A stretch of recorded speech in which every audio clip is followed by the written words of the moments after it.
আমন্ত্রণ ২১-এর রাতে। আমাদের আজকের বিষয়, চলতি বছরই দেশে ফিরছেন শেখ হাসিনা। আজকে আমাদের সঙ্গে স্টুডিওতে উপস্থিত আছেন রাজনীতি বিশ্লেষক শরীফুজ্জামান শরীফ। আপনাকে স্বাগত জানাচ্ছি ২১-এর রাতে। আমাদের সঙ্গে আছেন সিনিয়র সাংবাদিক ও columnist M A Aziz. Aziz ভাই, আপনাকে স্বাগত জানাচ্ছি ২১-এর রাতে। আজকে অনেকগুলি বিষয় নিয়ে আলোচনা আছে। আমরা দেখেছি যে গতকাল ভারতীয় গণমাধ্যম এনডিটিভিতে শেখ হাসিনা একটি সাক্ষাৎকার দিয়েছেন। তার সাক্ষাৎকারের পরেই সেটির প্রতিক্রিয়াও আছে। আমরা দেখেছি ট্রাইব্যুনালে প্রতিক্রিয়া জানিয়েছেন চিফ প্রসিকিউটর।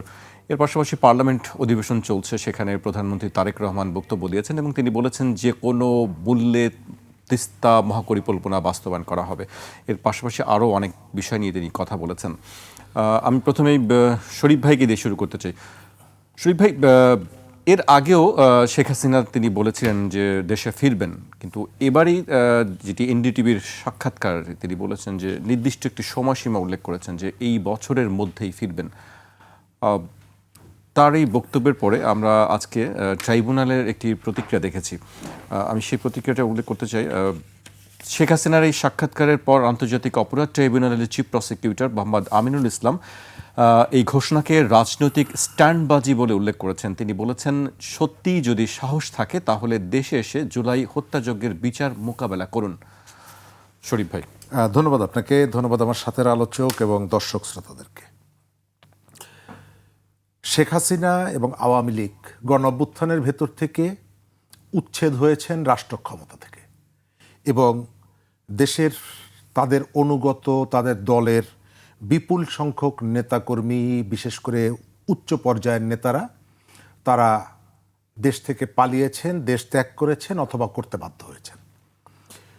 একটা জুলাই হত্যাকাণ্ডের মামলায় শেখ হাসিনার মৃত্যুদণ্ড ঘোষিত হয়েছে। এটি নিম্ন আদালতের বিচার।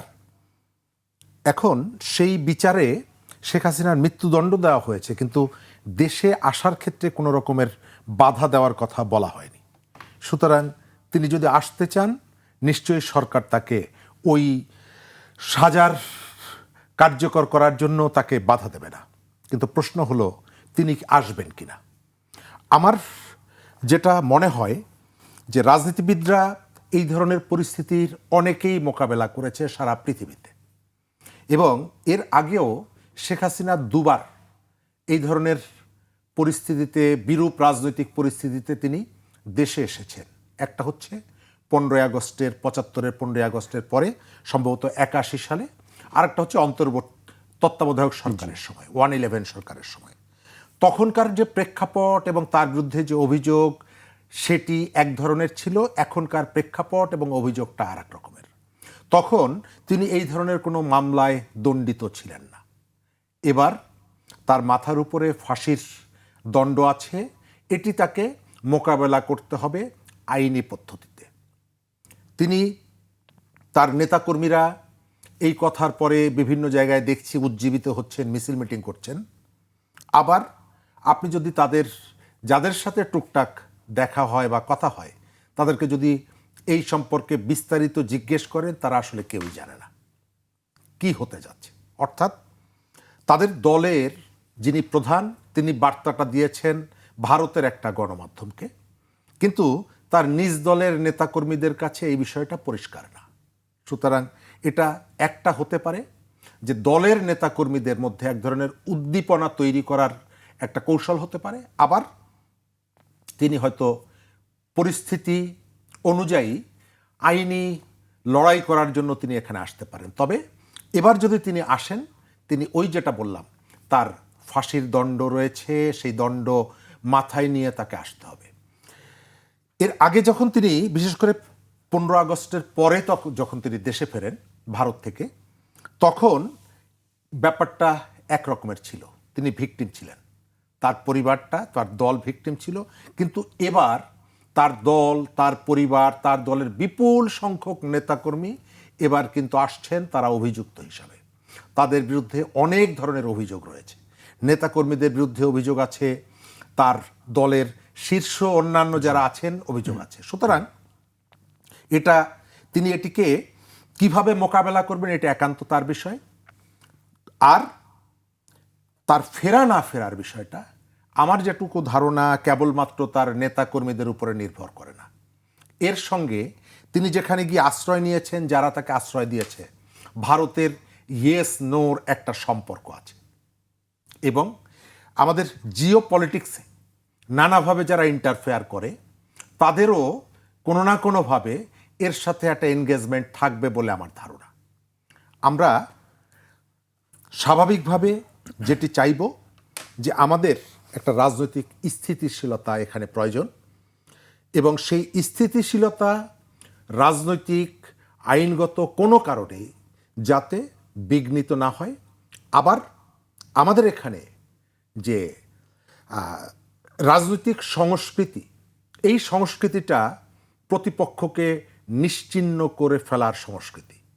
আজ থেকে 10 বছর, 7 বছর, 8 বছর আগে আমাদের এখানে প্রচারণা ছিল তারেক রহমান কোনো দিন দেশে আসতে পারবেন না।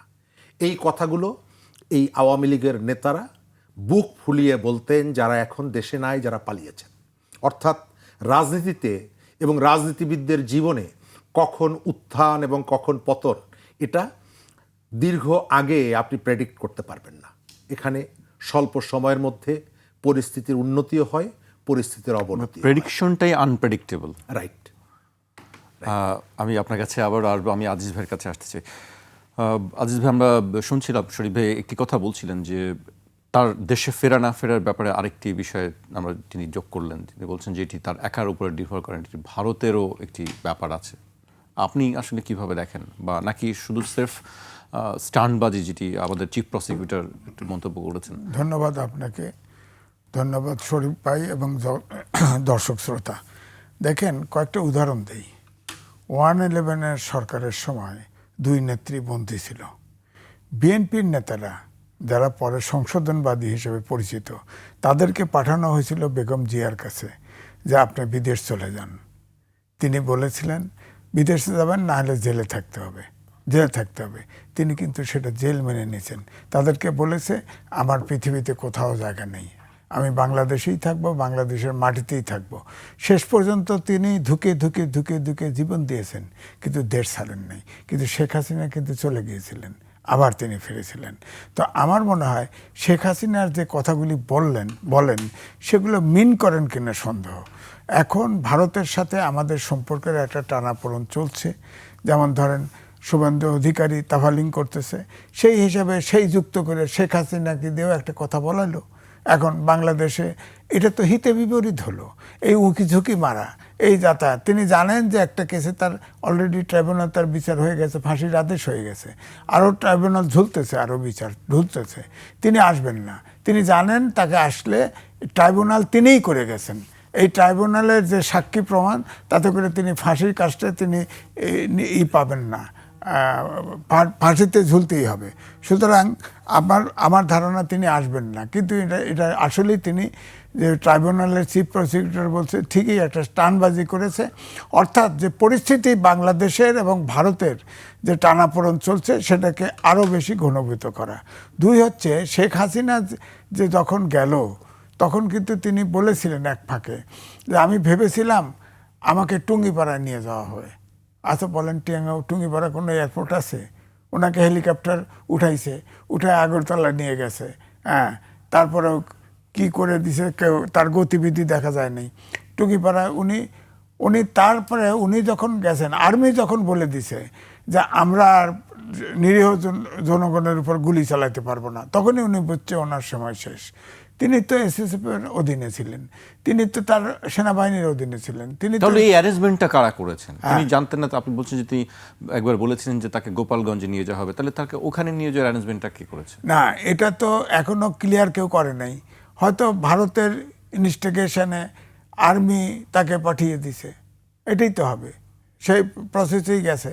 নাহলে তাকে তো কেন নিল না? আমার কথা হলো তিনি তো বলতে পারতেন যে আমি দেশ ছেড়ে যাব না। তোমার সেনাবাহিনীতে 662 জন, 26 জন রেখেছিল না, 27 জন হয়তো, সমস্যা কি? সেনাবাহিনী তাকে জীবন রক্ষা করতো, সমস্যা নাই তো। উনি তো কায়দাবাজি চলে গেছে। এবং তার আগে চলে যাওয়ার আগে খেয়াল করে দেখেন, তিনি যে বাই ডিসিশন গেছে, এটার প্রমাণ হচ্ছে তার ফ্যামিলির একটি লোক কিন্তু আটকা পড়ে নাই। সবগুলো লোক চলে গেছে এবং সবগুলো নেতা আগে পরে সব চলে গেছে। আপনার তিনি জানতেন, তিনি অনুমান করেছেন, কিন্তু তিনি আসলে ভেবেছেন যে আমার জীবন রক্ষা করা দরকার, আমি থাকলে আমি মারা যেতে পারি, সুতরাং তিনি কেটে পড়েছেন। এই জন্যই বলা হয় পলায়ন। আমরা পলানোর কথা, সত্য কথা বলি, তিনি পালিয়েছেন। হ্যাঁ, পালিয়েছেন। আর ভারতে যাওয়ার পরে ভারতের প্রথমে পার্লামেন্টারি পার্টি বৈঠকে তাকে আশ্রয় দিয়েছে, ডিসিশন হয়েছে, তারপরে অল পার্টি বসে তাকে আশ্রয় দিয়েছে। তিনি তো এখন ভারতের অতিথি হিসেবে আছেন। আমি বলবো ভারতের তিনি অতিথি, এবং যারা আওয়ামী লীগের নেতারাও যারা ভারতে আশ্রয় নিয়েছে তারাও কিন্তু ভারতের অতিথি। কারণ পুশিন করতেছে, কেন এদের পুশিন করতে পারে না? যারা আওয়ামী লীগের নেতাকর্মীরা ওখানে যারা ভারতে প্রায় সব মিলে তো 1000 খানেক লোক আছে, এরা পুশিন করতে, এরা তো ফ্রি স্টাইল আপনার আসামে আছে, আগরতলায় আছে, পশ্চিমবঙ্গে আছে, তাদের পুশিন করে না? শুভেন্দু অধিকারী সে পুশিন করে না কেন তাদেরকে? তারা তো বাংলাভাষী অনুপ্রবেশকারী, কারণ তাদেরকে তারা তাদের অতিথি।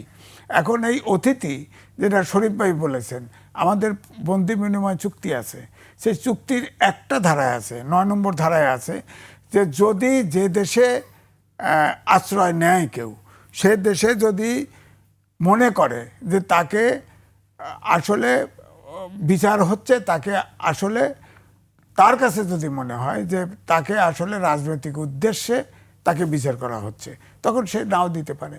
তো এই অজুহাতে তারা ধরে রাখছে, তাকে রাখছে। এখন ভারতের তিনি অতিথি, ভারতের ছাড়া, ভারতের পরামর্শ ছাড়া তিনি কিছু করবেন আমি মনে করি না। এবং তিনি যত কথা বলেন তত ভীতু লোক। আমি উদাহরণ দিলাম না, 1/11-এর সময় তিনি দেশ ছেড়ে গেছেন না? দেশ ছেড়ে গেছেন তো। সুতরাং খালেদা যান নাই, এবং খালেদা জিয়াকে চিকিৎসা না দিয়ে সে জেলখানায় থেকে শেষ পর্যন্ত জীবন দিয়েছে। কতটা আপসীন জীবন দিয়েছে, তিনি কিন্তু দেন নাই, এবং তিনি আসবেন না। তিনি নিশ্চিত, ওনাকে বর্ডার খুলে দিলেও উনি আসবেন না, আমি নিশ্চিতভাবে বলতে পারি। বলতে এই বছরই আসবো, অসম্ভব ব্যাপার, অসম্ভব ব্যাপার। তিনি কখনই আসবেন না এদেশে। আর আসলেও আপনি তার জন্যে পরিস্থিতি অনুকূল হবে না, কারণ সব অভ্যুত্থানের শক্তি এখন যারা বিভক্ত দেখতেছেন সব এক হয়ে যাবে এবং তাকে প্রতিহত করবে, ঠিক আগের মতো আবার ধাওয়া হবে। সুতরাং এখন তার আসার মতো অনুকূল কোনো পরিবেশ নাই। বিচারে তাকে সাথে সাথে সে গ্রেপ্তার হবে, তাকে ট্রাইব্যুনালে যাবে, তাকে ফাঁসি আদেশ ফেস করতে হবে। ফাঁসি এখন দিবে কি দিবে না, আপিল করলে আপিল কি করে। তবে ট্রাইব্যুনালের মামলায় আমাদের, উনি যে ট্রাইব্যুনাল করেছে, যেভাবে সাক্ষী প্রমাণ, ভিডিও, অডিও, নিউজ পেপারের বক্তৃতা, ভাষণ, সব কিছু সাক্ষী হিসেবে গ্রহণ করা হয় ট্রাইব্যুনালে, তো উনি মুক্তি পাওয়ার কোনো সুযোগ নাই। এখন ওনার অতিথি যারা আশ্রয় দিয়েছে তারা যদি চাপ দিয়ে টিয়ে তাকে যদি মুক্ত করতে পারে তাহলে হইতে পারে। সেটা তো বিশ্বের পরাশক্তির খেলা, কিন্তু পরাশক্তির খেলা তো এখন যে ভারতের সাথে যে টানাপোড়েন, আমি একটাই উদাহরণ দেব, পরে আসলে আলোচনা করব।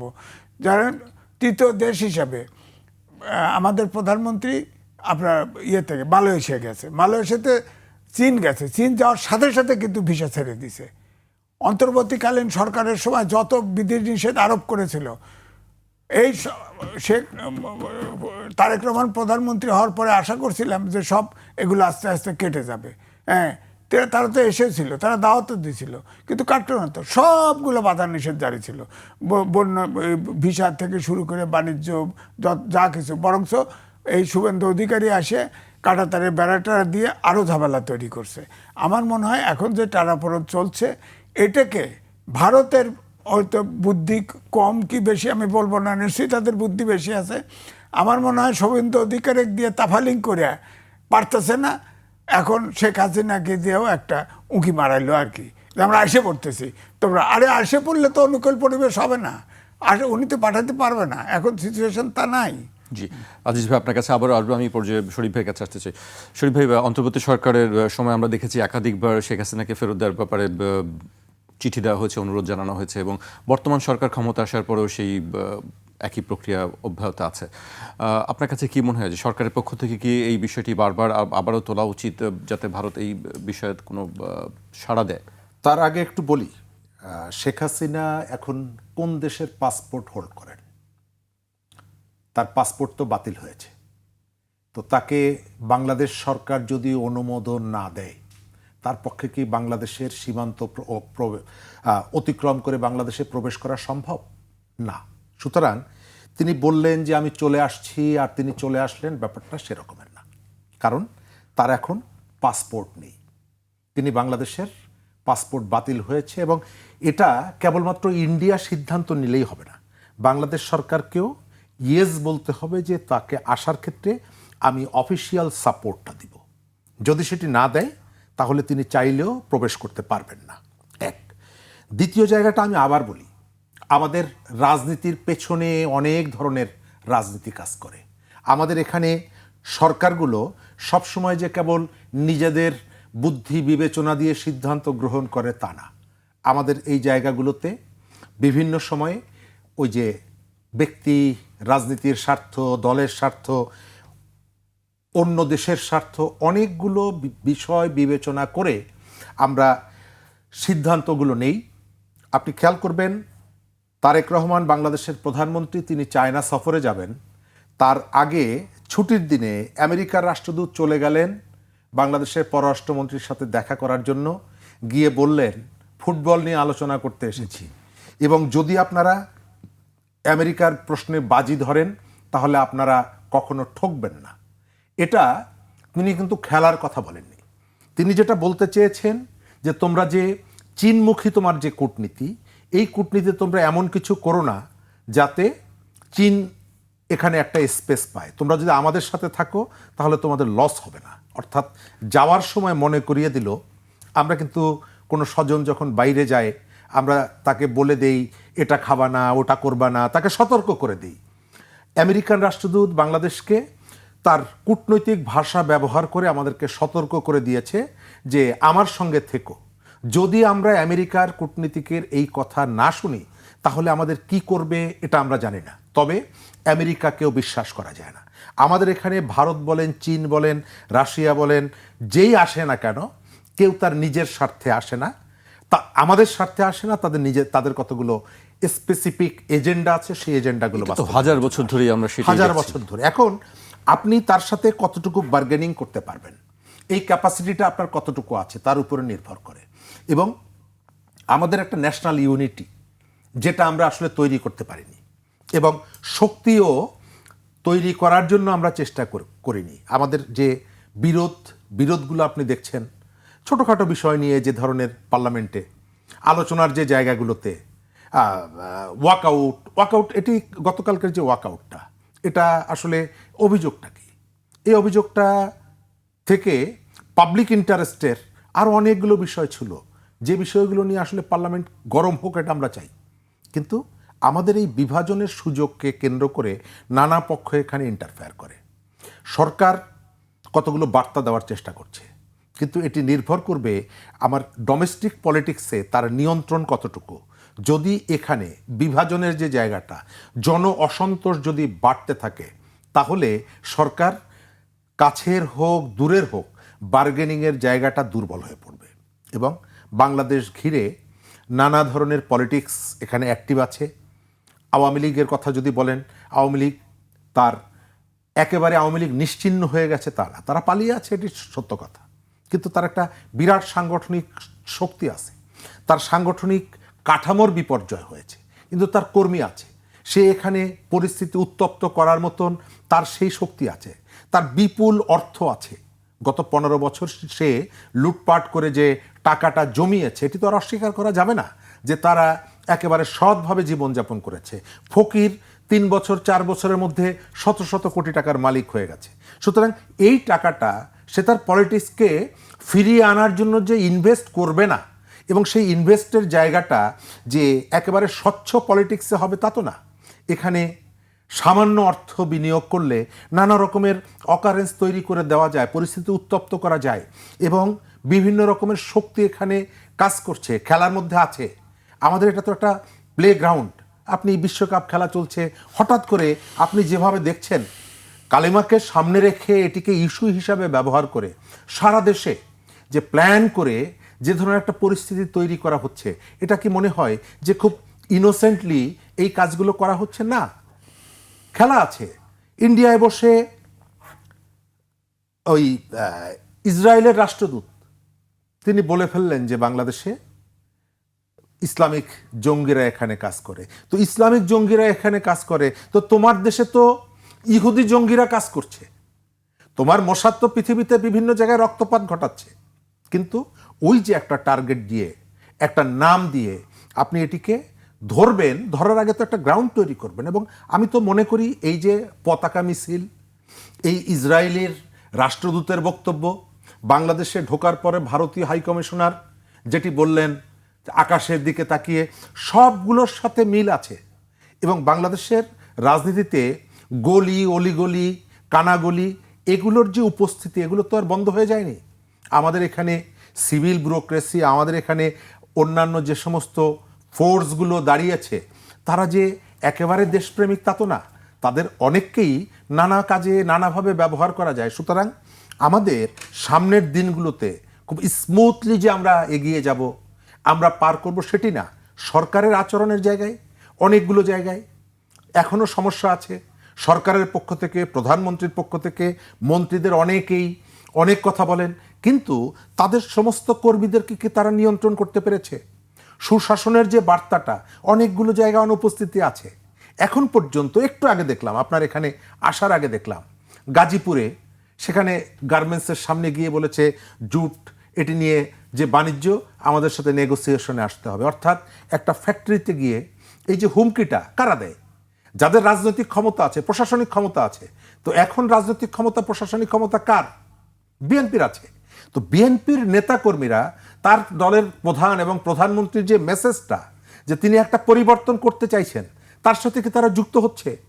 নানা জায়গায় তারাই যে খুন খারাপিগুলোর সাথে যুক্ত হচ্ছে। সুতরাং এই বিষয়গুলোকে আপনি কার্পেটের নিচে রেখে দিয়ে আপনি শুনশান একটা পরিচ্ছন্নতা আপনি দেখাতে পারবেন, কিন্তু আপনার পেছনে যে আবর্জনাটা আছে, রাজনীতির আবর্জনা, অর্থনীতির আবর্জনা, আমাদের যে ডোমেস্টিক পলিটিক্স, আমাদের এখানে আইন শৃঙ্খলা, আমাদের পারস্পরিক সম্পর্ক, বৃহৎ অ্যাক্টরদের সঙ্গে আমাদের সম্পর্ক, সব কিছু মিলিয়ে সমন্বয় করাটা খুবই চ্যালেঞ্জিং। সেই চ্যালেঞ্জটা কিভাবে মোকাবেলা করা সম্ভব? এই জায়গাটায় প্রথমত নির্ভর করে সরকারের দৃঢ়তা। সরকার যদি দেশের মধ্যে আপনার জনগোষ্ঠীকে নানা পোলে আপনি বিভক্ত করে রাখেন, রাজনৈতিক ইউনিটি ছাড়া, ভাই যেটি বললেন আপনি খেয়াল করবেন, পাকিস্তান এবং ভারত দুটো দেশের পারমাণবিক শক্তি আছে, পারমাণবিক বোমা আছে, কিন্তু দুটো দেশের মধ্যে যখন কোনো বিষয়ে সংঘাতের পরিস্থিতি তৈরি হয়, তারা প্রথম কি কাজটা করে? সমস্ত রাজনৈতিক দলগুলোকে নিয়ে বসে। কারণ জনগণের যে ইউনিটি, এটা পরমাণু অস্ত্রের থেকেও শক্তিশালী। কেন? নরেন্দ্র মোদী এবং ভারতের যে সোনিয়া গান্ধী, তাদের মধ্যে রাজনৈতিক ইউনিটি কি খুব হৃদ্রতাপূর্ণ? নো, তাদের মধ্যে বিরোধ আছে, তাদের মধ্যে সংকট আছে। পাকিস্তানেও একই রকম, ইমরান খানকে জেলবন্দি করে রেখেছে, তারপরেও ইমরান খানের দলের সাথে সেখানকার প্রধানমন্ত্রীর মুসলিম লীগ তারা বসে। কারণ কি? কারণ তারা মনে করে পাবলিকের ইউনিটির থেকে শক্তিশালী কোনো অস্ত্র নেই। কিন্তু আমার এখানে আমি যেটা দেখতে পাই, আপনি কথায় কথায় সরকারি দল মাত্র 3 মাস আগে ক্ষমতায় এসেছে, 4 মাস আগে ক্ষমতায় এসেছে, তার অনেকগুলো জায়গায় ভুল আছে, অনেকগুলো জায়গায় সমালোচনা করার আছে, কিন্তু আপনি এখনই তাকে বলছেন 3 মাস আগে, 6 মাস আগে যাদের মধ্যে ইউনিটিটা ছিল, সেই শক্তিকে আপনি শাহবাগে লটকে রাখতে চান। আপনি গতকালকেও শুনলাম ময়মনসিংহে আমাদের একজন ধর্মীয় নেতা মামুনুল হক সাহেব, তিনি বলছেন শেখ হাসিনার যে পরিণতি হয়েছিল তারেক রহমানের সেম পরিণতি হবে। অর্থাৎ আপনি এই জায়গায় এগুলো হয়তো মানে রাজনৈতিক বক্তব্য কিংবা মাঠের বক্তব্য।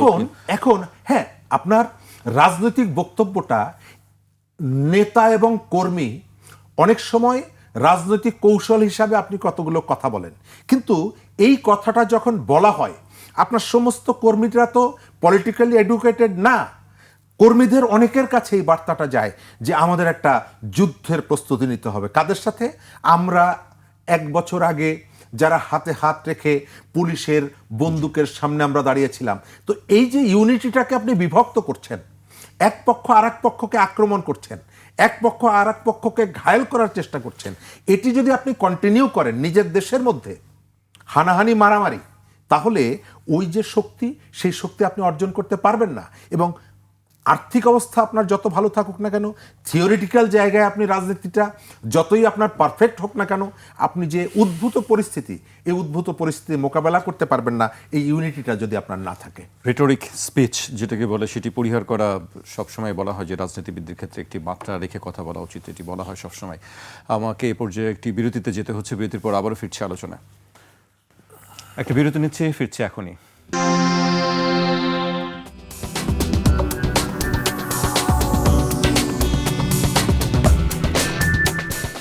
বিরতির পর আবারও স্বাগত। আপনারা দেখছেন ২১-এর রাত। আমাদের সঙ্গে আছেন রাজনীতি বিশ্লেষক শরীফুজ্জামান শরীফ এবং সিনিয়র সাংবাদিক ও কলামিস্ট এম এ আজিজ। আমি আজিজ ভাইকে দিয়ে শুরু করতে চাই। আজিজ ভাই, এবার একটি তিস্তা নিয়ে অনেক আলোচনা আছে দেশে বিদেশে। আজকে প্রধানমন্ত্রী সংসদেও বক্তব্য দিয়েছেন এবং বলেছেন যে কোনো মূল্যে তিস্তা মহাপরিকল্পনা বাস্তবায়ন করা হয়। প্রধানমন্ত্রীর বক্তব্যের কিছু উল্লেখ করতে চাই। প্রধানমন্ত্রী তারেক রহমান বলেছেন, দেশের মানুষের পানির প্রবাহ নিশ্চিতে বর্তমান সরকার পদ্মা ব্যারেজ নির্মাণের উদ্যোগ নিয়েছে। এই ব্যারেজ নির্মাণের মাধ্যমে বর্ষা মৌসুমে যে অতিরিক্ত পানি আসে সেই পানি আমরা ধরে রাখব, যাতে শুষ্ক মৌসুমে কৃষক সহ সবার কাছে সেই পানি সরবরাহ করা যায়। সে সময় জাতীয় অগ্রাধিকার ভিত্তিতে এই সরকার যে কোনো মূল্যে তিস্তা ব্যারেজ মহাপরিকল্পনা বাস্তবায়ন করবে বলে উল্লেখ করেন প্রধানমন্ত্রী। দেখেন, আমি প্রথমে শরীফ ভাইয়ের একটা কথা বলি যে আসলে দেশ চালাবে রাজনীতিবিদ, গণতান্ত্রিক বিশ্বে এটাই বলা হয়। কিন্তু আমরা দেশ স্বাধীন হওয়ার পর থেকে জাতি গঠনের কখনো চেষ্টা করি নাই। আপনি এখন পাকিস্তানের সাথে হকি খেলা দেন, বাংলাদেশের ক্রিকেট খেলা দেন, পাকিস্তানের সমর্থক পাবেন। ভারতের সাথে খেলা দেন, ভারতের সমর্থক পাবেন। এরকম অভাগা জাতি কমই আছে। আগে দেখেন, আমরা স্কুল ইউনিভার্সিটি পর্যন্ত পড়তাম যে দুর্নীতিবাজ, তাকে এড়িয়ে চলতাম, তাকে মন থেকে ঘৃণা করতাম। এখন টাকাওয়ালা হচ্ছে দেশ চালায়। আমরা আদর্শ লিপি পড়তাম, লেখাপড়া করে যে গাড়ি ঘোড়া চড়ে সে, এখন লেখাপড়া করে যে গাড়ি চাপা পড়ে সে। অর্থাৎ আমরা এরপরে আপনি দেখেন ইউনূস সাহেব 11টা সংস্কার কমিশন করেছে। বিজ্ঞানের যুগে আপনার শিক্ষা কমিশন করে নাই। আমাদের দেশে আমি লিখেছিও 12 প্রকারের শিক্ষা ব্যবস্থা আছে এবং সব জায়গায় মাস্টার ডিগ্রি দেওয়া হয়। মাস্টার ডিগ্রি প্রাপ্ত একটা লোক কখনো তার যে শিক্ষা এই চিন্তার থেকে বেরোয় না। যেমন আমি ইংরেজি পত্রিকায় বরাবর কাজ করি, দেখা গেল ঢাকা ইউনিভার্সিটিতে পড়ে আসে জার্নালিজমে, মাস্টাররা যা পড়ায় দেয় ওর থেকে বেরোতে পারে না। 1 বছর ওই চিন্তার থেকে ছুটাইতে সময় লাগে। হ্যাঁ, তো সুতরাং এরাও তাই। এই 12 প্রকার শিক্ষা, 12 প্রকার, যার ফলে কোনো ইস্যুতে আমরা একমত হতে পারি না। আর জাতি আস্তে আস্তে ধীরে ধীরে এমন জায়গায় চলে গেছে, মনোজগতের এমন পরিবর্তন ঘটে গেছে, আমরা প্রত্যেকেই যারা আছি এখানে 3 জন বসে আছি, সুযোগের অভাবে আমরা চল না। সুযোগ পাইলেই আমরা চুরি করব। না, এটি সবার ক্ষেত্রে না। এই তো আমি 3 জনের কথাই বললাম। আমি বলছি যে আমরা মনোজগৎটা এমন হয়ে গেছে যে মনোজগৎটা আত্মকেন্দ্রিক হয়ে গেছে। আমরা জাতি গঠন করতে পারি নাই, এই জন্য আমরা জাতীয় ইস্যুতে একমত হতে পারি না। এখন ধরেন ভারত আমাদের চাইতে কিন্তু বাড়তি। আপনি দেখেন শেখ হাসিনাকে তারা রাষ্ট্রীয়ভাবে আশ্রয় দিয়েছে, তারা অতিথি বানিয়েছে। আমরা কাউকে এভাবে অতিথি বানাতে পারবো না। আর আমাদের রাজনীতির কম্পোজিশন, যেটা শরীফ ভাই বলল, দলগুলোর দ্বিমত, একটা দক্ষিণপন্থী, আর একটা মধ্যপন্থী, আর একটা বামপন্থী, এরা রাজনীতি আলাদা। এক হবে কী করে বলেন? এক হওয়ার তো সুযোগ নাই, সুযোগ কম। তো এই জন্য আমি বলছি যে হ্যাঁ, জাতীয় ইস্যুগুলোতে অন্তত পক্ষে রাজনৈতিক দলগুলো অন্তত এক সুরে কথা বলা উচিত। এখন ধরেন ভারতের সাথে যে টানাপোড়েনটা চলছে, এটা তো আপনার শেখ হাসিনা একটা উপলক্ষ। আমি তো বললামই, শেখ হাসিনাকেও টুলস হিসেবে ভারত ব্যবহার করেছে আমার ধারণা। ওই এনডিটিভির সাক্ষাৎকার ওনার নিজের মনের কথা না। হ্যাঁ, কারণ উনি নিজেই ভালো বোঝে উনি ভীত এবং উনি আসবে না, এই রিস্ক নিয়ে আসবে না। নিরাপদ না হলে তার আত্মীয়রা একদম নিরাপদ ভূমি বাংলাদেশ না বানায় দিলে সম্ভব না। এই জন্যই হয়তো ওই রাজশাহী বিভাগ দখল করতে চায়, আমাদের ফেনী আলাদা করতে চায়, আলাদা করে আলাদা 2টা হিন্দু ভূমি বানাইতে চায়। এগুলো করতে বলতেছে তো তারা। এবং নরেন্দ্র মোদী, শুভেন্দু অধিকারী নিজেও বলছে যে, অর্থাৎ তারা তো ইতিমধ্যে আপনার 4টা জায়গা দখল করে তো তাদের বলছে, লেন্দুরদর্জি বানাইছে না? শেখ হাসিনাকে তো লেন্দুরদর্জি প্রায় বানায় ফেলছিল, সে সবগুলো 30টা 40টা চুক্তি সমঝোতা স্বাক্ষর করেছে, সব ভারতের অনুকূলে। কিন্তু শেষে সে বিগড়ে গেছে, কেন যেন বাটে বলা মেলে নাই। তারপরে তাকে সে পতন ঘটে গেছে। সুতরাং আমি বলবো এখন যে দেশের যেভাবে তারা ফাঁদ পেতেছে, ভারত এও হতে পারে যে আমাদের দেশটা হয়তো টুকরা করে দেওয়ার প্ল্যান করছে, অথবা লেন্দুপুদরির মতো কাউকে বানাতে চায়। দক্ষিণ এশিয়ার একটি দেশের সাথে ভারতের সম্পর্ক নাই। মালদ্বীপের মতো ছোট দেশ থেকেও তাদেরকে হাত গুটায় আসতে হয়েছে। অর্থাৎ বিশ্বায়নের যুগে কোনো দেশ একা না, কোনো দেশ এতিম না, কোনো দেশ দুর্বল না, এটা মাথায় চিন্তা করতে হবে। আপনি দেখেন আমাদের তারেক রহমান প্রধানমন্ত্রী, তিনি মালয়েশিয়া গেলেন, কারণ আমেরিকার সাথে আপনার বাণিজ্য চুক্তি করছে, কিছু শর্ত টর্ত আছে, সেটাকে অ্যাভয়েড করে। তার সাথে আবার চীনের সম্পর্ক ভালো না, হ্যাঁ, এই জন্য থার্ড কান্ট্রি হিসেবে আপনার মালয়েশিয়া গেছে। মালয়েশিয়া কীভাবে রিসিপশন দিছে আমাদের বাংলা গান দিয়ে, হ্যাঁ। ওখান থেকে চীনে গেছে, চীনে যাওয়ার সাথে সাথে আপনার ভিসা খুলসা হয়ে গেছে। আগে করলেন না কেন? দি হিন্দু রিপোর্ট করেছে, সেই রিপোর্টটা আমার কাছে ধরা আছে। তারা বলেছে যে ভারতের সাথে বাংলাদেশের সাথে সম্পর্ক ভারতের উন্নয়ন করা উচিত, কারণ যেসব হিস্সা, যেসব দাবি দেওয়া তাদের আছে, অন্তর্বর্তীকালীন সরকারে ভিসা বন্ধ, আপনার গঙ্গা চুক্তি, তিস্তা চুক্তি, এগুলোর কথা বলছে, সবই বলছে যে এগুলো, এই যে পুশিন, এগুলো খেলা না করে, যেহেতু ভারতের সাথে আমাদের প্রোটোকল স্বাক্ষর করা আছে, জাতিসংঘের মানবাধিকার সনদে অনুস্বাক্ষরকারী, এছাড়া আরও এরকম বহু জায়গায় কিন্তু এই ব্যাপারে নিয়মকানুন আছে, আইন আছে। সেটা মেনে যদি বাংলাদেশের কেউ যদি অনুপ্রবেশকারী ভারতে হয়ে থাকে, তার তো আইন সিস্টেম আছে, এটা তো তারা প্রোটোকল স্বাক্ষর করে করাই আছে, সেই বিধান অনুযায়ী দিক না। আমরা তো শুভেন্দু অধিকারীকেও অ্যাকসেপ্ট করতে রাজি। আমি দেখলাম যে ভালো ভালো বাংলা বলতেছে, সে তো বাংলাভাষী বলতে পারি, ধর্মে হিন্দু আছে, কিন্তু সে তো তার মা তো বরিশালে আগলজোরে বাড়ি, তার মা বাবা ভারতে গেছে, তার মা বাবা তার মায়ের সন্তান না সে, হ্যাঁ। সুতরাং আমার বক্তব্য হচ্ছে এই টানাপোড়েন করে লাভ নাই। বিশ্বে কোনো দেশ ছোট না। আমরা এখন বিপদে পড়েছি। ধরেন এখন ভূ রাজনীতির ফাঁদে পড়বো, আমি ফাঁদেই বলবো, ফাঁদে পড়েছি এখন। এখানে এই চীন, হ্যাঁ, চীন আমাদের, ধরেন চীন দাওয়াত দিছে, আমরা ইয়ে করতে গেছি, চীন তিস্তা মহাপরিকল্পনা করবে, এটা করতে হবে। আমাদের বিকল্প কি? আপনার 54টা রিভার লিঙ্কিং প্রজেক্ট করতেছে। সেই প্রজেক্ট করার পরে ভারত, আমরা তো এক ফোঁটা পানিও পাবো না, তা আমরা কি এখানে জনপ্রাণী শূন্য হব? অথচ আন্তর্জাতিক নদীর পানি প্রবাহ তো কেউ রোধ করতে পারে না, কিন্তু ভারত করতেছে। নেপালের ক্ষেত্রে ব্যতিক্রম। আপনি দেখেন ভারত বর্ডারে আপনার 300 কিলোমিটার 200 কিলোমিটার থেকে গরু আসে, বাংলাদেশের সীমানার কাছে আসলেই কয় গরু চোর বাঙালি, গুলি কর। কেন? পাকিস্তানের সাথে বর্ডার আছে না, একটা গুলি করছে কেউ পারেনি, কারণ দুজনের বোমা আছে, এই ডরে করতেছে না। সুতরাং আমাদের হয়তো বোমা নাই, কিন্তু আমাদের বোমা পার্টির সাথে খাতির রাখতে হবে বাঁচতে হলে, চ্যালেঞ্জ তো করতে হবে। বোমা পার্টি মানে চীন? হ্যাঁ, অবশ্যই। চীন যদি ওই উত্তর কোরিয়ারে কয়, হ্যাঁ, রাশিয়া যদি উত্তর কোরিয়াকে একটা বোম ফাটা, ও তো বোম নিয়ে বসে আছে, গরিব যতই হোক দিবে, আমেরিকায় ফাটায় দিব, জানেন না? ও কিনতে ভয় পায় খুব, আমেরিকা ভয় পায়, এত সহজ না। আমরা যতই আমার কথা হচ্ছে এর বিকল্প কি? আমার বিকল্প আছে, পদ্মা ব্যারেজ, তিস্তা ব্যারেজ দেওয়া ছাড়া আমার বিকল্প কি? এখন ধরেন যেটা বলছে যে আপনার চীন থেকে মায়ানমার হয়ে চট্টগ্রাম পর্যন্ত আপনার অর্থনৈতিক করিডোরের কথা, এ ব্যাপার আলোচনায় আছে। এটা সরকার চিন্তা করতেছে। যদি দেখা যায় যে, আমি তো একদিকে মনে করি যদি এরা চীনকেও বিশ্বাস করা মুশকিল, আবার ট্রাফে ফেলায় যায় কি না সন্দেহ তো। সুতরাং এটা বিবেচনা, যদি সৎ উদ্দেশ্যে ব্যবসার জন্য হয়, আমার তো ফেরির যে আছে, ভারত যেহেতু থ্রেট করে, আমার তো ওটা চিকেন নেক না, আমার তো সমুদ্র পথ আছে, হ্যাঁ। তারপর যদি এটা যদি আসে, করিডোর আসে, তাহলে তো ভারত থেকে না আসতে পারবে না, বরং আমরা ওদের ভারত ভেঙে টুকরা টুকরো করে দিতে পারবো, হ্যাঁ। তো এই জন্য আমি বলছি যে ভারতের সাথে আমাদের দরকার, ভারতকেও আমাদের দরকার। একসময় ভারত ধরেন পাকিস্তানকে দুর্বল করার জন্য 2 ভাগে ভাগ করছে। সেখানে আপনার জিন্না আমাদেরকে এক পাশে ঠেলে তার অংশ সে বুঝে নিয়ে গেছে, হ্যাঁ। আমাদের সিরাজউদ্দৌলা আছে না, বলছে না যে ইয়ার কি, বাংলা বিহার উড়িষ্যার অধিপতি ছিল না। তো বাংলা বিহার উড়িষ্যা কোথায়? উড়িষ্যা কোথায়? আমরা তো পূর্ব পাকিস্তানের অল্প দূর। তো নতুন করে ভাগ করেন, তাহলে ঠিক আছে, নতুন করে ভাগ করেন।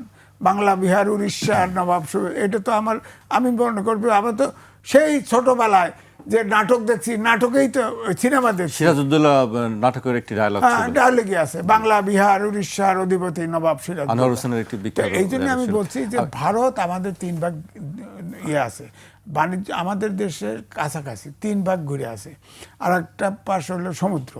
এখন এই সমুদ্রের উপরে কিন্তু মানুষের তির্যক আছে। ধরেন দক্ষিণ এশিয়া দিয়ে শুরু করে সব জায়গায় সারা বিশ্বে 80টা সেনাঘাঁটি আছে আমেরিকার। এখানে নজর থাকতে পারে বাংলাদেশে। সুতরাং আমার কথা হলো, ভারত আমাদের প্রতিবেশী, মুক্তিযুদ্ধে আমাদের সহযোগিতা করছে, হ্যাঁ তার ইন্টারেস্টে করছে। পাকিস্তান 2 ভাগ করার জন্য করছে, ভাগ করে এখন আবার বাংলাদেশ ভাগ করতে চায়, বাংলাদেশ কিনে নিতে চায় একখান, জানেন তো, ভারত কার্ডার কিনে নিতে চায়। এগুলি আলোচনা আমরা শুনছি। হ্যাঁ শুনছি, এই জন্য আমি বলছি সোশ্যাল মিডিয়া আমাদের তো কিছু করার নাই। তবে আমার ধারণা যে বিশ্বায়নের যুগে কেউ এতিম না, সুতরাং আমাদের সুসম্পর্ক করতে হবে, বা অন্য শক্তির সাথে সুসম্পর্ক সবার সঙ্গে। হ্যাঁ সবার সঙ্গে আমরা সুসম্পর্ক রাখতে চাই, সমতার ভিত্তিতে। আজিজ ভাই অনেক লম্বা দিচ্ছিলেন, আমি সেই তিস্তার বিষয়টি আমি পুরোপুরি জানতে পারলাম না। একটি কথা আমি উল্লেখ করতে চাই আপনি আলোচনার আগে। প্রধানমন্ত্রী একটি কথা বলেছেন, যে কোনো মূল্যে, তিনি এই শব্দটি উচ্চারণ করেছেন। ধন্যবাদ। প্রধানমন্ত্রী বলেছেন যে কোনো মূল্যে, এবং গতকালকে পানি সম্পদ মন্ত্রী বলেছেন দরকার হলে অন্য নামে। এর ভেতর থেকে কতগুলো প্রশ্ন তোলার সুযোগ আছে, প্রশ্ন তোলাও যায়, আলোচনাও করা যায়, কিন্তু সেই আলোচনাটা অনেক বিস্তৃত, এখন হয়তো সংক্ষেপে আমরা। তবে আজিজ ভাই যেগুলো বললেন, অনেকগুলো জায়গায় কথা বলা যায়, আবার এটি নিয়ে তর্কও করা যায়। আমরা আমাদের রাজনীতিতে যেমনি বাস্তবতাও আছে, জুজুর ভয়ও আছে। আমরা যখন পার্বত্য শান্তি চুক্তি করি, তখন এখানে বলা হয়েছিল ফেনী পর্যন্ত বাংলাদেশ ভারতের কাছে চলে যাবে, মনে পড়ে? জি। আমাদের এখানে মিথ, এটি আমাদের রাজনীতিতে চালু আছে, এবং এটা দিয়ে আমরা যার যার পজিশনটাকে ঠিক রাখার চেষ্টা করি। আমি জিজ্ঞেস করি, একটা প্রতিবেশী ভারতের যে আচরণগুলো, এগুলো ঔদ্ধত্যপূর্ণ আচরণ, কিন্তু সে ঔদ্ধত্যের বিরুদ্ধে যে ধরনের শক্তি সাহস নিয়ে কথা বলার সুযোগ যখন ছিল, আমরা কি বলেছি? আজকে আমি তো মনে করি যে পার্লামেন্টে সবার আগে আপনি যদি এটি বলতে চান যে ভারতের সাথে শেখ হাসিনা জাতীয় স্বার্থবিরোধী যে চুক্তিগুলো করেছে, এটি নিয়ে পার্লামেন্টে কেন আলোচনা হয় না, কেউ নোটিশ দেন না কেন? আপনি যে শুধু বলছেন যে আপনার শরীরের ভিতরে খুব ভয়ঙ্কর একটা রোগ আছে, যেটা আপনি মারা যেতে পারেন, তো আপনি যদি এটি জেনে থাকেন, তাহলে আপনি আমাকে বাতিল করার ব্যাপারে সবাই একমত কেন হচ্ছে না? কেন হচ্ছে না? কারণ হচ্ছে যে আমাদের এখানে ওই যে উপর এবং নিচ, সামনে এবং পেছনে রাজনীতির ভিন্নতা আছে। আমরা কখনো কখনো অন্যের দ্বারা ব্যবহৃত হই। আমি স্পষ্ট করে বলি, আমাদের এখানে আপনি দেখবেন একটা অংশ আছে যার অনবরত চেষ্টা করে মানুষকে উজ্জীবিত করে রাখার জন্য। বাংলাদেশের সেনাবাহিনী যদি দুর্বল হয়, তাহলে ইরান অথবা ইরাকের কোনো লাভ অথবা লস নাই। লাভ হচ্ছে আমাদের প্রতিবেশী ভারত এবং মিয়ানমারের। আমাদের দেশের মধ্যে সারাদিন যদি অস্থিরতা কাজ করে, তাহলে উত্তর কোরিয়া অথবা জাপানের লাভ অথবা লস নাই। লাভ এবং লস হচ্ছে আমাদের ওই ভারত এবং মিয়ানমারের, কারণ তারা আমাদের নিকটতম প্রতিবেশী। আমাদের এখানে তরুণরা যদি জ্ঞান বিজ্ঞান অগ্রগতি প্রযুক্তিতে নিজেরা শিক্ষিত না হয়ে সারাদিন একটা কার্যের মধ্যে জড়িয়ে থাকে, হানাহানির মধ্যে জড়িত থাকে, যুক্ত হয়ে থাকে, তাহলে এর ফলে আমেরিকা বা ওই মধ্যপ্রাচ্যের সৌদি আরবের কোনো লাভ অথবা লস নাই। লাভ অথবা লস হচ্ছে আমাদের প্রতিযোগী যারা, প্রতিদ্বন্দ্বী যারা আমাদের আশপাশের। আমি কখনো কখনো কি মনে করি জানেন, তারা আমাদের একটা সেকশনকে কাজে লাগিয়ে অনবরত এগুলোর বিরুদ্ধে, এই বিষয়গুলো নিয়ে সারাদিন আমাদের মধ্যে এক ধরনের গ্যাঞ্জাম তারা পাকিয়ে রাখে। আপনি খেয়াল করে দেখবেন, গত 1.5 বছরে সেনাবাহিনীর বিরুদ্ধে যেভাবে বিষোদ্গার করা হয়েছে, এবং এটি তো খুব পরিকল্পিত ছিল যে আপনার এক একটা বাহিনীকে আপনি দুর্বল করে ফেলেন। কারণ কি? কারণটা হচ্ছে সরাসরি অন্যের পারপাস সার্ভ করার জন্য। এই যে পশ্চিমবঙ্গে বিজেপি ক্ষমতা গ্রহণ করেছে, তার পেছনে কারণ হিসাবে আমি এখানে যে ধরনের প্রপাগান্ডা উন্মাদনা, এটিও একটা অনেকাংশে এটি তাদেরকে সহযোগিতা করেছে। তার মানে এই না যে আপনি তার অন্যায় কাজগুলোকে মেনে নেবেন। আমি আপনাকে মনে করব আপনি বাস্তবতার আলোকে সিদ্ধান্তটা নেবেন। এই যে আমাদের যে তরুণরা, আপনি গত 2 বছরে আপনি কোথাও আমাদের এই শিক্ষা, জ্ঞান, বিজ্ঞান, গবেষণা এই বিষয়গুলো নিয়ে কখনো কোনো তর্ক বিতর্ক শিক্ষার্থীদের মধ্যে আলাপ আলোচনা কি শোনেন? সারাদিন আমরা হচ্ছে কাকে ধরবো এবং কাকে মারবো। সারাদিন আমরা হচ্ছে এমন কতগুলো এজেন্ডা নিয়ে, একটা শিক্ষার্থী যদি সারাদিন এইগুলোর মধ্যে থাকে সে তার লেখাপড়ার দিকে কখন যাবে? এক। দ্বিতীয়ত হচ্ছে আজকের যুগে পার্মানেন্ট শত্রুও কেউ না, পার্মানেন্ট মিত্রও কেউ না। যদি হতো তাহলে আজ ভোরে আফগানিস্তান সীমান্তে পাকিস্তান হামলা চালিয়ে 29 জনকে হত্যা করেছে। আফগানিস্তানে এখন যারা ক্ষমতা আছেন, এদেরকে ক্ষমতা আনার ক্ষেত্রে সব থেকে বেশি কন্ট্রিবিউশন তার মধ্যে হচ্ছে পাকিস্তান। সেই পাকিস্তানের সাথে সে এখন যুদ্ধ জড়িয়ে গেছে, আফগানিস্তান যুদ্ধ জড়িয়ে গেছে। কারণটা কি? কারণটা স্থায়ী শত্রু এবং মিত্র নাই। আমি ধরেন যে পপুলিস্ট অনেকগুলো কথা আপনার এখানে বলতে পারি, কিন্তু বাস্তবতা হচ্ছে আমাকে আজকে ভারতীয় ভিসা উন্মুক্ত করে দেওয়ার পর মানুষ লাইন দিয়ে দাঁড়িয়ে আছে, সেখানে বিশাল ভিড়। অনেকে সোশ্যাল মিডিয়া দেখছি যে ট্রল করছে। আমি আমার পরিচিত একজনকে জিজ্ঞেস করলাম যে এই মানুষগুলো তার প্রয়োজনে যাচ্ছে, এটা নিয়ে ট্রল করার কিছু নাই।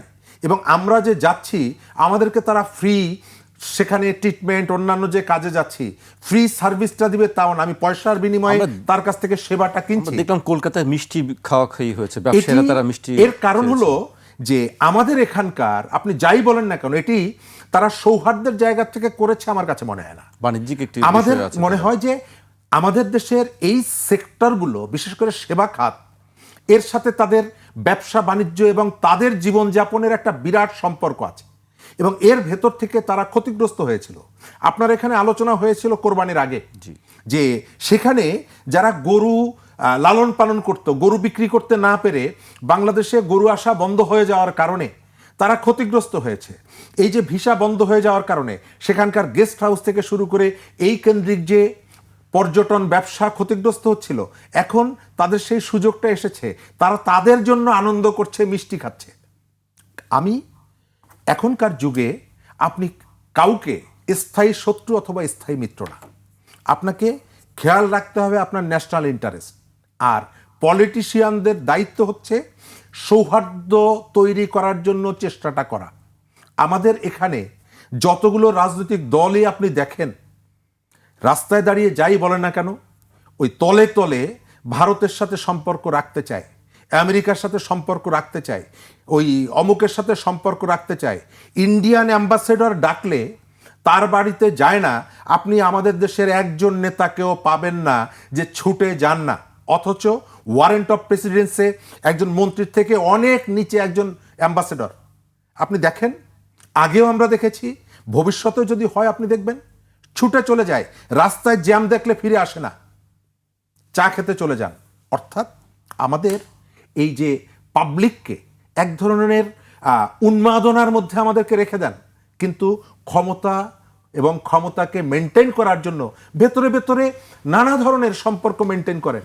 এই যে নির্বাচনের কয়েকদিন আগে দেখলাম ভারতীয় দূতাবাস কি একটা অনুষ্ঠান করছে, সারা দেশের রাজনৈতিক নেতাদের, যাকে আমি নাম বলছি না, খুলনার ডুমুরিয়াতে নির্বাচনী প্রচার চালানোর দুপুরবেলায় দেখলাম, বিকেলবেলায় দেখলাম ওই অনুষ্ঠানে তিনি আছেন, সেখান থেকে চলে এসেছেন। কারণ কি? কারণ হচ্ছে সবাই চায় যে উপরে উপরে আপনার সামনে এসে বলবে আমি ঘোরতর বিরুদ্ধে। তুমি যদি ঘোরতর বিরুদ্ধে হও তাহলে শেখ হাসিনা বাংলাদেশের স্বার্থ পরিপন্থী যে চুক্তিগুলো করে গেল, সেই চুক্তি নিয়ে কেন পার্লামেন্টে আলোচনা হচ্ছে না? তোমার তো প্রথম কাজ ওই চুক্তিগুলো রিভিউ করার জন্য। যদি রিভিউ করতে নাও পারো, যে এমন ব্যবস্থা করে গেছে যেখান থেকে আমার বেরিয়ে আসা সম্ভব না, এগুলো উন্মুক্ত করেন যে এই জায়গাগুলোতে আমার স্বার্থ বিরোধী সিদ্ধান্ত নেওয়া হয়েছে। কই, আপনি তো করেন নাই। আমেরিকার সাথে যেটা হলো আপনি তো করছেন না। আমাকে সামনে এসে বলছেন যে আমি কিন্তু অনেক, আমার ড্রেস দেখে বুঝছেন না আমি কিন্তু অনেক বড় দেশপ্রেমিক, না ড্রেস দেখে, পল্টনে বক্তৃতা শুনে, প্রেস ক্লাবের সামনে বক্তৃতা শুনে বোঝা যায় না যে আপনি আসলে দেশপ্রেমিক কি না। আপনি দেশের স্বার্থে আপনার কন্ট্রিবিউশন, ডেডিকেশন কতটুকু এটা বোঝা যায় আপনি কি ভূমিকা নিচ্ছেন, আপনি কি কথা বলছেন, এবং তার সেন্টারটা হচ্ছে এখন পার্লামেন্ট।